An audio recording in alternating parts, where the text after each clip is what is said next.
Okay. Today is Thursday, 22nd of February, 2024, 10 o'clock in the morning in Brisbane. My name is Gavin McMahon, and I'm joined here today by Ken Scoggins from Texas. How you doing, Ken? I'm doing great, Gavin. And of course, it's Wednesday night there. It's not Thursday. Yep. We are doing this interview today to talk about the shooting of Dallas police officer J.D. Tippit. The shooting occurred at 10th Street, Oak Cliff, Dallas, on the afternoon of November 22nd, 1963. The shooting occurred about 40 minutes after the assassination of President Kennedy. Lee Oswald, of course, was arrested for the shooting murder of Officer Tippit, and he was charged subsequently with the assassination of President Kennedy. He, of course, as we know, was shot and killed 2 days later by Jack Ruby in the basement of Dallas Police Headquarters. Ken's joining us here today because Ken's got a story to tell. Ken is grandson of William Scoggins, who was a witness at the shooting of Officer Tippit on the afternoon over in Oak Cliff in Dallas. William Scoggins was interviewed by the Dallas Police, by the FBI, Secret Service, and of course he testified to the Warren Commission. Ken and I have been communicating for several months, back late 2023, when we started talking after I located Ken. And Ken's got some new information to share with us, and it's much appreciated, Ken, that you talked to us today. This new information is pretty well that his grandfather, William Scoggins, was a planted or prepared, prearranged witness at the Tippit scene.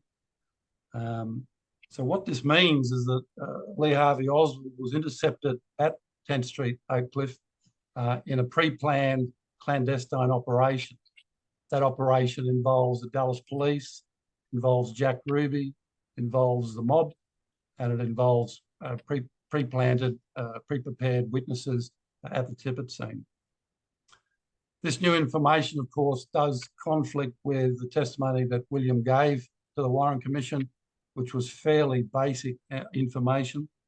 And of course, what it meant was that this new information is clearly suggesting that Officer Tippit just didn't happen to come across Oswald in the suburb of Dallas by chance. It was prearranged, prepared operation by Dallas Police with associates.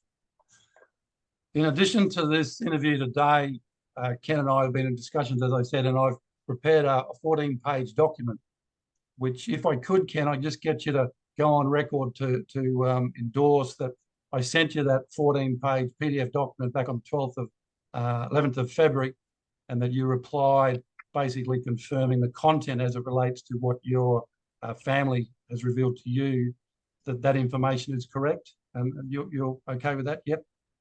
Yes, sir. Okay. Just briefly, what William Scoggins' testimony was very basic when compared to other testimonies. I'll just briefly run through it so people that are listening to this interview are aware. William was 49 years of age at the time. He's parked his cab on the southeast corner of Patton and 10th, facing north. He's eating his lunch. He watched as Officer Tippit's coming from the west towards the east. He pulled up at the sidewalk. Then there was a man come over to the police car. The man was facing west. He saw Officer Tippit get out of the police car. He heard some shots, and he saw Officer Tippit fall. He then got out of his cab.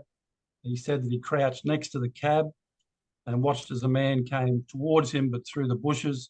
And then he watched this man head south down on Patton Avenue. He rang his dispatch at the taxi company, reported it. He then was interviewed by authorities, but he didn't actually go down to the police to do a lineup where he picked out Oswald until the next day, which was interesting. We're going to get to some questions in a minute, Ken, but I thought it'd be just interesting, or just good to explain to the folks that the background to how you become aware of this information was, again, pretty well guarded in a fairly closely guarded family secret. Really in the late 70s, William, who was about 65 years of age at that time, told your father, his son, Calvin, the story of what happened. And the focus of that communication was more, seemed to be around the how it came to be that he was there, more than the content of what he observed that day, but we'll touch on that. And then around 2005, your father Calvin, which is 25 years after William told him, Calvin is then talking to you and relaying the information of what his dad told him. Your father died only a couple of years after that. Is that pretty well your recollection of the yes, sir. information came? Do you remember how your dad said how he spoke to Papa, how he spoke to his William, about how that came about? I'm not sure. I'm not sure how it really came about. It's just that they didn't really talk much, and I'm not sure how my dad and him got started talking on it. I think it was just my dad's curiosity. Yeah. Because he was never really interested in it, my father. Yeah. And so I really can't say how they exactly started talking, but I do know that when my father and I were talking, I just asked him about that because, I had mentioned to you that I had thought that my grandfather was the cab driver who drove Oswald Yes. from the bus deal, but I had saw, from the bus station to Oak Cliff, but I had saw a program, and it said that my grandfather was the cab driver that saw Oswald shoot Tippit. And I had mentioned something to my father, and he had told me that Papa had told him. And he didn't really come out and tell him all the details. He just kind of glossed over. Yeah. But, my father wasn't that, into it. So. Yeah. So did you approach your father, or did your father approach you to tell you what William had said? Well, my father had come over to watch the Super Bowl. This was, gosh, I think it was the Indianapolis Colts playing the Chicago Bears. Yeah. And we were sitting around talking, and I brought it up. And, that's when he kind of indulged what he knew, Right. to what Papa had told him. Yeah. Yeah. All right. Well, let's get into some of the detail here, because obviously it's pretty important and revealing information. Did your grandfather, William Scoggins, know Jack Ruby? Well, he knew him not personally as like a close friend, but he knew him kind of as a business associate, because my grandfather was a taxi driver, and of course he would take some of his rides to the club, and he had a setup with uh, Ruby. Ruby offered him that if you're picking up a businessman from the airport, they want to know recommendations for a club. Well, it was kind of like a finder's fee. Yep. And so that's pretty much how he knew Ruby. So he would get, I don't know how much stipend, for bringing customers to the club. Yeah. Yeah. Makes sense. Did William know many of the Dallas police? I think I don't think he knew any of them personally, but he knew, just from being around, town. I don't think he knew any of them personally. Yeah. What about Officer Tippit? Did he know Officer Tippit? I can't say. Okay. And what about you made the comment to me about how William viewed the police and the underworld. Could you relay that? Yes, it was a well-known fact that there was factions in the Dallas police that were corrupt and would kind of look the other way, uh, probably for favors, to look the other way on unsavory acts. Yeah, yeah, Like I don't know, like simple crimes. yeah, Uh, so yeah, they were. It was a known fact back then. yeah, yeah. So can you just tell us, sort of in your own words, how it is that William happened to be there at 10th and Patton on the afternoon of the 22nd of November?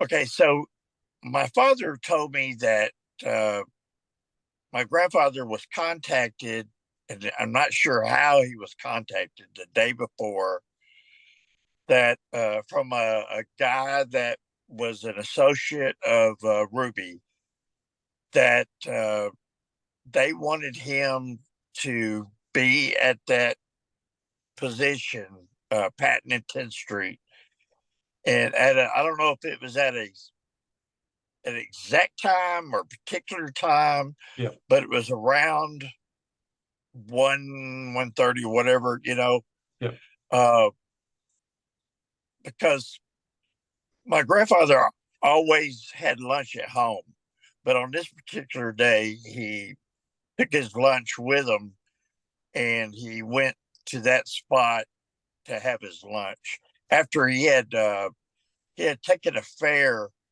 he had picked up from I believe it was the airport, and he dropped him off and then made his way over there, got him a Coke, and then went to go eat his lunch. But he didn't know why he was supposed to be there. But the guy told him that he will figure it out. So, okay. So he kind of knew not to ask, I think was the term you used with me once before. pardon me. I think you said he knew not to ask.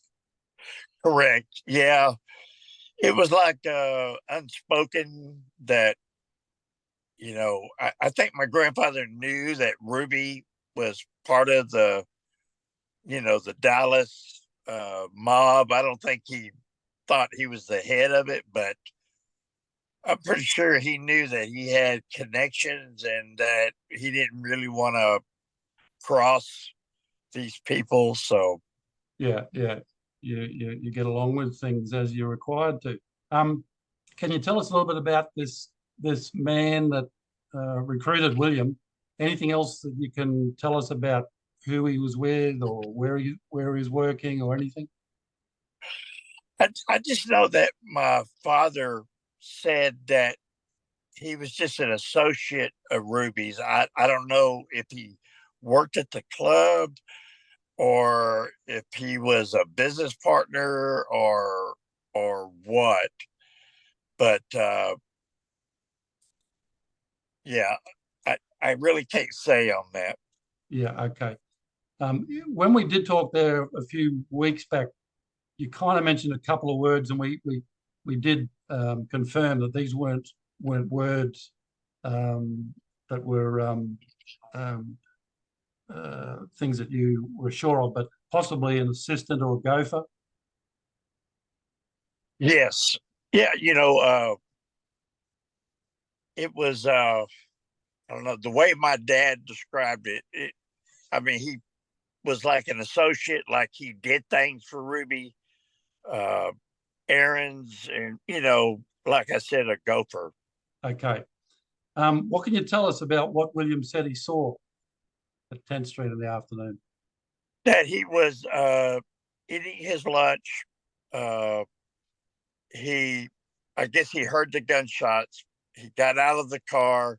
He saw Oswald or somebody running toward him, so he ducked beside the car, and then he saw. Okay, before he when he heard the gunshots, he said he saw the guy running toward him, and somebody else running the other way. But when he was coming toward him, he ducked down beside the cab because he didn't want that person to commandeer his cab. Yeah, okay. He didn't really talk much about the other people at the scene. He really only just talked about Oswald coming towards him. Yes.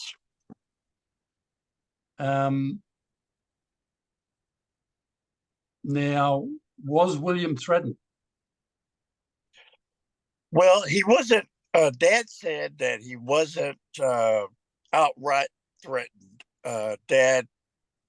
What Dad said, the feeling he got was that it was kind of an unspoken that you don't talk about it. My grandfather wasn't very much a talker. I mean, my relationship with him, he was very reserved person, uh, and you would pretty much have to pry any information out of him. So Yeah, yeah. You mentioned that you thought you heard your father say that if he told what happened, he would disappear. Is that correct? well, yes, that it was pretty much that was the feeling, I guess, that he got, that Yeah, he was told not to speak of it, yeah, that he would disappear. yeah. And did you get a sense that when William gave his testimony that he was following a script or at least only saying part of what occurred that day? I really can't say. Okay. And did you think that William might have been rewarded in some way? Did your father talk about that? Well, I do know that it was kind of odd that shortly thereafter, being a cab driver, I didn't know his previous, but he got a really great job at, I don't know if it was General Dynamics or one of the airplane defense contractor Yeah, companies. I'm yeah, not. So I just know that it was, you know, kind of odd. So yeah, yeah.